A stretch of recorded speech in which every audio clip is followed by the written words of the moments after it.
Historiquement, il y a eu des débats.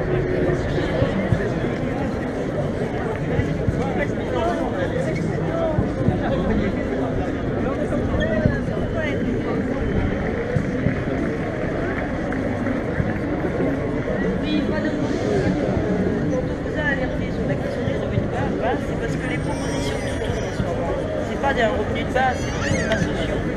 Pour que vous ayez 500 € par mois et que, en gros, vous exercez plus tel qu'on le connaît classiquement aujourd'hui, mais si on est utile à la société, alors oui, on travaille. Par contre, ce dont on est persuadé, et ça on ne l'abandonne pas, c'est que le travail, il émancipe.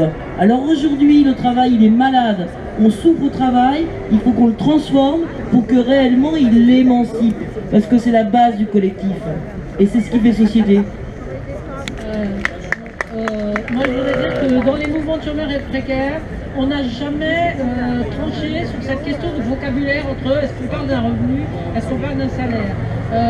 Et tout le monde emploie un peu le terme qu'il veut parce que le salaire de toute façon c'est un revenu. Et que le problème c'est que le revenu qu'on veut, parce qu'on a toujours parlé d'un revenu garanti, au moins égal au SMIC, mais le problème c'est que on voudrait aussi qu'il y ait une continuité des droits, et que la continuité des droits, ça veut dire aussi des cotisations pour la sécurité sociale, l'assurance maladie, les retraites, etc. Alors après, il faut que vous m'expliquiez, avec votre version du revenu de base, qu'est-ce que vous allez faire au moment de la retraite, est-ce que vous aurez cotisé ou pas, est-ce que vous allez toucher le minimum vieillesse, tous, etc. Là, il y a un petit problème, quoi. C'est au-delà de ces questions de vocabulaire. Après, nous, on n'est pas d'accord non plus totalement, ni avec la théorie du salarié, etc., telle qu'elle est formulée par Bernard Pivot. Enfin, on a un peu tout est en débat encore. Mais nous, par exemple, on se dit, mais il n'est pas question, si les gens touchent un revenu, on ne va pas leur dire pour autant, c'est pas la peine de chercher du travail, etc. C'est pas ça la question.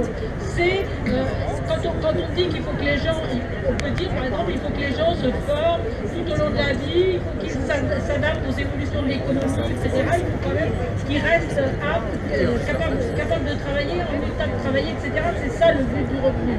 Après, s'il doit y avoir des processus de qualification, c'est évident qu'aujourd'hui, un processus de qualification, on ne peut pas le concevoir en dehors d'un collectif de travail où les gens apprennent. Pendant les 30 glorieuses, il y a des tas de gens, ils étaient sans aucune qualification et ils sont entrés facilement dans une entreprise, ils se sont formés par contact avec leurs collègues, etc. Ils sont devenus cadres, etc. Et donc, il ne s'agit pas que les gens restent chez eux et qu'après, ils n'aient plus aucun moyen de se qualifier professionnellement. Ça doit être un processus. Voilà. C'est pour ça que tout ça est en discussion et qu'on ne repousse pas le revenu de base, comme ça. On reconnaît en tout cas qu'il y a un problème à un moment donné, c'est qu'il n'y a rien, surtout pour les jeunes, les moins de 25 ans, les chômeurs de longue durée, il y a un moment où il n'y a rien et il faut qu'il y ait quelque chose. Voilà, c'est clair. Maintenant, dire qu'il faut rendre le RSA inconditionnel, ça ne va pas nous mener très loin.